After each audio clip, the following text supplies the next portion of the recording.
Okay, let's unpack this. Imagine you're a robot and you've got a mission. Find something specific. Right. Maybe a package, maybe something vital in an emergency. But you're not in some nice, neat lab. No, definitely not. You're out in the real world. Think like a huge university campus, loads of buildings, paths, maybe weird corners, or interconnected buildings you barely know. Super complex places. Yeah. And finding that object isn't just about, seeing it. It's about sensing intelligently, figuring out where to even look, and moving around in these places that are, well, unpredictable and massive. That's really the core challenge, isn't it? It's one of the biggest hurdles for making robots truly autonomous, truly useful outside those very controlled factory floors or labs. Yeah. Because the traditional ways, even some of the newer AI methods, they tend to struggle when you scale things up or throw in that real world messiness. Exactly. And that brings us right to the heart of this deep dive. We're looking at a research paper that proposes a new way, a new framework to tackle exactly this problem. Large-scale, complex object search. And that's GET. Yet goal-directed exploration and targeting. So our mission today is to really get into key, understand how it works, how it tries to solve this tough problem, and, what makes it different, what might make it work where others haven't quite managed. Think of it as the quick guide to how robots are learning to find stuff on their own in the kinds of places we actually navigate every day. Because historically, the problem's been huge. Old methods, they needed what? Hand-coded rules, perfect maps. Pretty much. Very rigid rules, or these incredibly precise pre-built maps, which, if the environment changed even slightly or you were somewhere totally new, they were often lost. Couldn't handle the dynamics or just the sheer scale. And even the newer stuff like deep learning, reinforcement learning, they have issues too. Oh, absolutely. They can be fantastic at pattern recognition, finding objects and images, but they usually need tons of very specific training data. For every single scenario. Yeah, pretty much. For each task, each environment. They don't generalize that well. You train it to find, say, a fire extinguisher in one office building, it might completely fail in a different building, or if you ask it to find a chair instead. And a really big one. They often lack good 3D spatial reasoning, and they don't really remember. That seems so basic. Like if you lost your keys yesterday, you'd check the same couple of spots first today, right? Even if they're not there. Robots don't do that. Generally, no. They lack that kind of persistent spatial memory from past searches. And this is where, large language models, LLMs, come into the picture. They seem really promising. Because they understand language. Exactly. Their ability to grasp concepts, analyze descriptions, use semantic clues, find a classroom, look near the entrance. That's powerful. An LLM knows what a classroom generally implies, where one might be. That's a big leap. But LLMs live in the cloud, right? They think in text. How do you connect that kind of abstract brain to a robot clunking around in the physical world? That's the million-dollar question. It's often called the grounding gap in robotics. LLMs are great conceptually, but they don't inherently perceive 3D space that well. Making them work reliably for real-time robot control often takes a lot of careful, fine-tuning, complicated prompt engineering. And even then, performance can be a bit flaky in dynamic situations. And yeah, they don't naturally remember specific past events tied to physical locations. So brilliant reasoning, but it's kind of floating, not anchored to the robot's actual location or history there. Yeah. GT is trying to build that anchor then. That's the core idea, yes. GT is designed as a framework to intelligently combine the strengths of LLMs, that powerful reasoning, with the absolutely essential ability to learn from and use past real-world search experience. Okay. It's about making the search truly goal-directed by integrating those two pieces, reasoning and experience. Okay, so how does it actually stitch them together? The paper mentions a few key parts working together. What are the main ones? Well, the central bit for handling the LLM's reasoning, refining it, it's called DAO-U diagram of unified thought. DAO-UT. Okay. Then for the memory, the experience part, there's the task probability map. Right. For understanding the environment itself in 3D, that's the semantic octomap. Semantic octomap. Got it. And then finally, making sure the robot can actually move smoothly and safely, that involves the search trajectory refinement module. Okay, let's dig into the brain and memory first. DAO-UT diagram of unified thought. Sounds like it builds on something called DAO-UT. It does, yeah. It's inspired by diagram of thought, DAO-UT, where an LLM kind of refines its own thinking through internal steps, almost like talking to itself. DAO-UT adapts that whole idea for the specific needs of a physical robot acting in real time. The goal is to make the LLM's reasoning practical, effective for making immediate, actionable decisions for the robot. How does that actually work? Does a robot just feed giant prompts to the LLM constantly? Not exactly. The LLM acts as the proposer. It looks at what the robot currently sees, usually a panoramic image of its surroundings, and the task description like find the red car. And based on that, the LLM suggests potential directions or areas that look promising. But here's the crucial difference from standard DOT. Instead of the LLM internally debating or critiquing itself, It outsources it. exactly, DOT uses an external evaluator. An external evaluator, like a separate bit of code checking the LLM's ideas. Precisely. This evaluator takes the LLM's suggestions and then refines them, ranks them, based on criteria that are vital for a real robot in the real world. What kind of criteria? Like, don't run into that wall. That's definitely part of it. There are two main types. First, mandatory criteria, these are the basic sanity checks, is the suggestion even in a format the robot can use. Does it point to a valid part of the scene the robot is actually looking at? If it fails these, the evaluator gives feedback, tells the LLM, try again, that didn't make sense. Got it. Basic structure. Yeah. And the smarter checks. Those are the advisory criteria. These are used to score and rank the suggestions that pass the first checks, and they're weighted towards real-world stuff. Like safety. Exactly. How safe is that direction? How close are the obstacles? The paper mentions using a quadratic penalty, which basically means getting closer to an obstacle makes the score much worse, very quickly. Okay. Does it encourage exploring new areas the robot hasn't seen yet? Does it avoid places it's already searched thoroughly? And does it favor smooth, easy moves over jerky stops and sharp turns? So the evaluator is like the robot's common sense filter, applying physics and strategy to the LLM's abstract thoughts and scoring them. That's a really good way to put it. And the feedback loop is quite smart. The evaluator doesn't just pick the best one and discard the rest. No. It sends the whole rank list with the scores back to the LLM. So the LLM learns. Kind of implicitly, yeah. Over time, it sees what kinds of suggestions get ranked highly by the evaluator. It starts to understand the priorities: safety, exploration, efficiency, without needing explicit retraining for this specific robot task. So the LLM actually gets better at this specific robot search task just by getting this real-time feedback. That's the goal. It grounds its powerful abstract reasoning in the physical limits and strategic needs defined by that evaluator. And this DOT approach has a big advantage over the original DOT. Which is? Speed, big time. By having the evaluation done externally, maybe by a faster, simpler process running in parallel, DOT cuts down the number of back and forth, the number of LLM calls needed for each decision cycle. How much faster? The paper claims significantly fewer calls, like maybe 1 call per cycle versus 4 for DOT. And it apparently converges, meaning it reaches good, stable reasoning performance much faster, like after only 3 or 4 tasks compared to 10 or 11 for DOT. That sounds crucial for a robot moving around. Absolutely critical for real-time decision-making. Plus, it keeps the LLM sort of modular, separate from the direct physical control logic, which can simplify the system design. Okay, so DOT is the clever brain making the LLM practical. Now, memory. How does get you remember finding, say, the coffee machine in the break room last week? Right, that's the task probability map. Because, in many places, things tend to be in certain areas. Packages near doors, tools in garages. Remembering those high probability spots is super useful. Because? GET uses something called Gaussian mixture models, GMMs, for this, for each type of object it searches for. GMMs, like clusters of probability? Sort of, yeah. Think of it as modeling the likelihood of finding the target across the environment.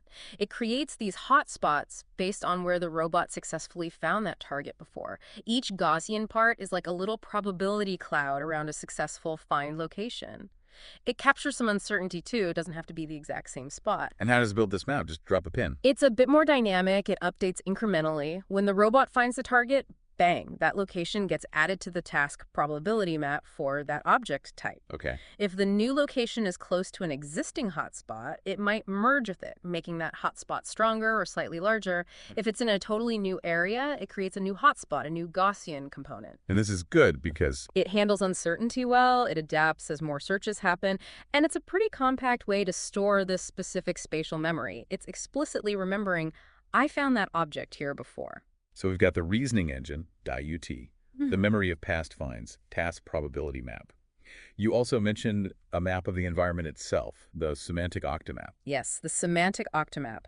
This is how the robot builds its 3D picture of the world around it, but with labels, with meaning. How does it build that? It uses its sensors in real time. It combines panoramic images from its camera with 3D point cloud data from its LiDAR sensor.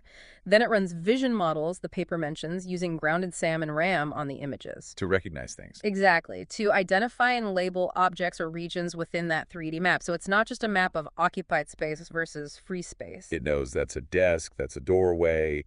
This whole area looks like a hallway. Precisely. It adds semantics, meaning, to the geometry.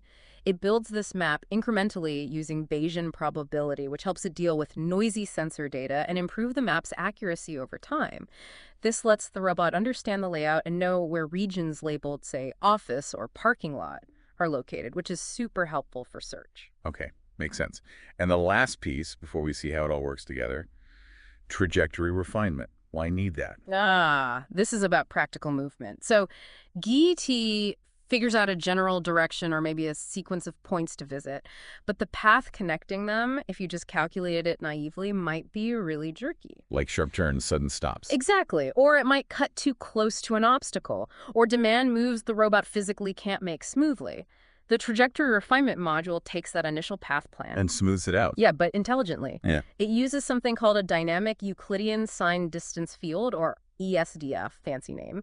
But it basically tells the robot at any point how far it is from the nearest obstacle. Okay. The refinement process uses this ESDF to make sure the final drivable path keeps a safe distance from everything, and that it's smooth and continuous. So the robot can actually follow it efficiently without those awkward stops or potentially unstable sharp turns. Okay, got it. So we have the thinker, DOUT, the memory task probability map, the world map with meaning, semantic octamap, and the smooth mover.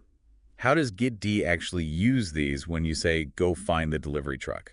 It's smart about it. It basically has two modes, depending on whether it has relevant experience for this specific task in this place. Okay, let's take the first time. Robot's new here, never looked for this truck before. Yeah. Reasoning search, right. How does that work? Yep. Reasoning search. If there's nothing useful in the task probability map for delivery truck here, the robot relies purely on its perception and DAUT's reasoning. It looks around, takes that panoramic image, Divides it up. divides it into segments, yeah. The paper used 11, like slices of a pie. It sends that segmented panorama and the task find delivery truck to DAUT. Then DAUI kicks in. Right. The LLM proposer looks at those image slices and the task. It suggests which directions seem most promising. Maybe it sees something that looks like a road or other vehicles and thinks, aha, maybe over there. Using its general knowledge. Exactly. Then the external evaluator ranks those suggestions based on safety, exploring new areas, avoiding known spots, smooth movement, all those criteria we talked about. And the robot just goes for the top-ranked one. It picks a direction from the top-ranked segment, identifies a local target point within it. If needed, it plans a path using a search on its semantic octamap to get around obstacles.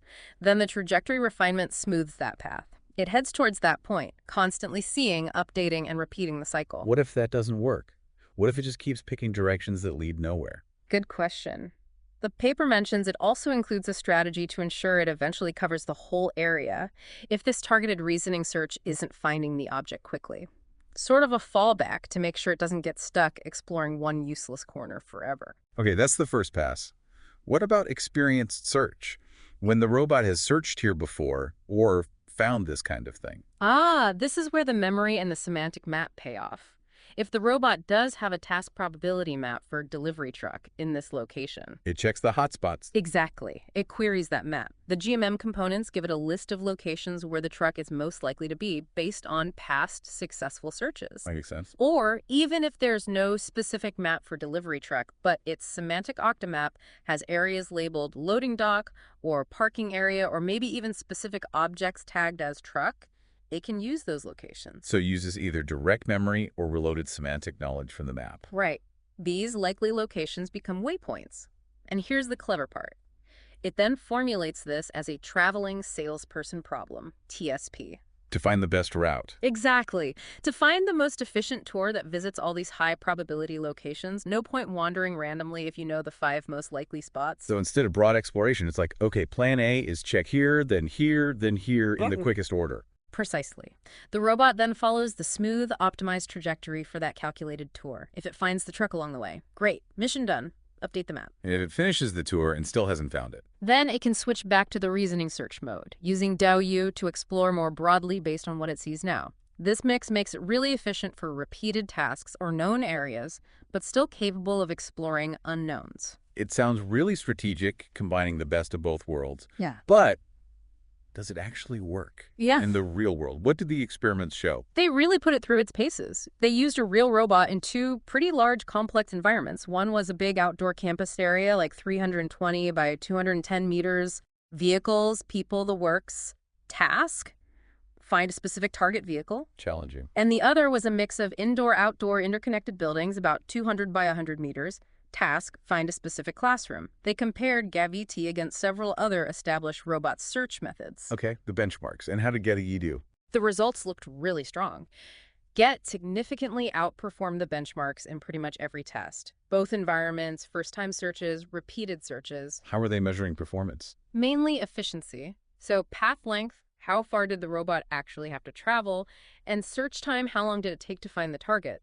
And importantly, they reported a 100% success rate for GET in finding the target across all tests. Wow, 100% is good. What about that efficiency game, especially the first time out? Any numbers? Yeah, they're quite striking. So in that big campus scene, the first time search, GET's average path was around 390 meters. Okay, and the others? Well, the next best benchmark, called SEM, was over 520 meters. The others were way longer. FA-EEL, around 720 meters. TER, 850 meters. EFP, over 900 meters. Whoa, so GetAE was cutting the travel distance by like 25% to more than half, even on its first try. Exactly, and the time savings were similar. GET took about 412 seconds on average, while SEM took over 580, and the others even longer. That's a massive improvement right out of the box, really showing that Dowdy-guided reasoning paying off.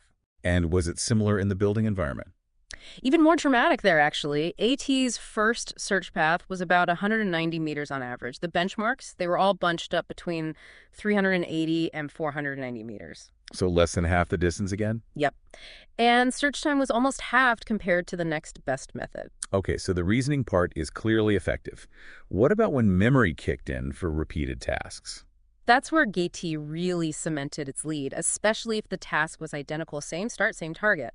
In the campus scene, the path length dropped further to around 350 meters, time down to about 360 seconds. Faster and more direct. And, importantly, much more consistent. The variation, the standard deviation in the results, got much smaller. It became really reliable once it had that experience. Makes sense. And even if they changed the task's slightly different start point, maybe a different but similar target, GATE stayed highly efficient.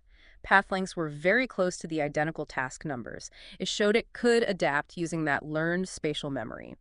The benchmarks didn't really show that kind of consistent boost or flexibility from repetition. That really highlights the power of learning from experience. Mm-hmm. Did they get any insights into why the LLM reasoning worked so well? Like, what was it thinking?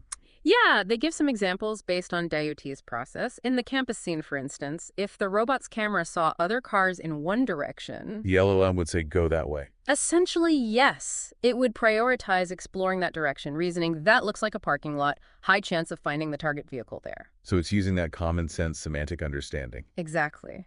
Or it showed smarts navigating tricky boundaries between areas, or prioritizing going towards, say, Building A if it was looking for a classroom and knew Building A contained classrooms, even if it was currently in Building D.